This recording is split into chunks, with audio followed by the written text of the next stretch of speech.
how to be a good provider man or a masculine man.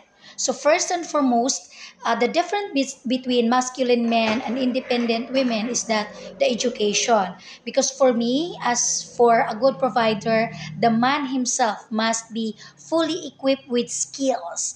And to discover your skills as a man, you need to have to go to school in order for you to have the good development of your brain. So still education is really important in order to unleash or unlock the skills of a man. Do the parents as the father or the mother had the first hand or sila jud ang gauna sa pagmulda o pagtudlo o pagtraining sa ilang mga anak, especially mga lalaki, para mahimong good provider, meaning to say they themselves are able to discover on what is their skills in order for them to survive and to provide for themselves, not only for themselves but for the family or the wives that they are going to be with when in the right time comes, when love arises at the age. And for me, the right age for men in order for them to have a family is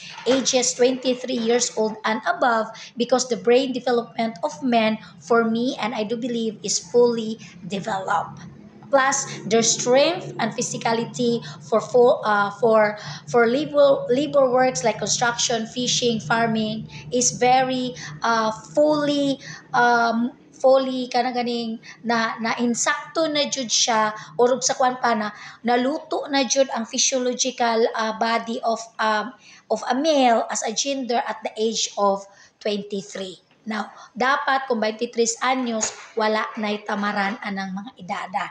So kung makabantay mo nga tamaran pa, dili kabalo mo na una kung unsaon nga mo survive siya sa iyang self without a father, and the mother dili siya maka-move out, kana siya guys nga inyong anak, naa na ginatawag nga sakit nga depression. So depression guys has so many labels, and for me depression also means or referred to as laziness, or the brain is not fully developed. Pero lahi na siya, so sa depression nga nagdaot, kana siya depression nga ang utok wala na hilaw siya, wala siya na fully developed for male. Okay? So hinaot klaro ka na dayon, based on the education as well, ang mga lalaki gayon mao jud na sila nangunguna para mobuos ilang pamilya o mo provide protection. So they need skills, they need training for kanang mga physical strength.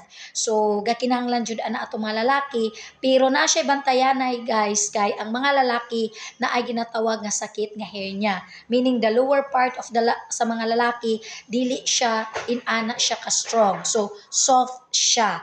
So muna atong bantayanan nga ang force nga dapat ang i-exert sa mga lalaki, limitado pod niini. Okay, so sa mga training dira, especially for armies and militaries, so grabe kayo lang dukdukanay sa pag-training, talking about defense for mga patriotism for the country. Pero ako man gusto my viewers is I'm pro killing, so my viewers ako is mamatay tang gadaot.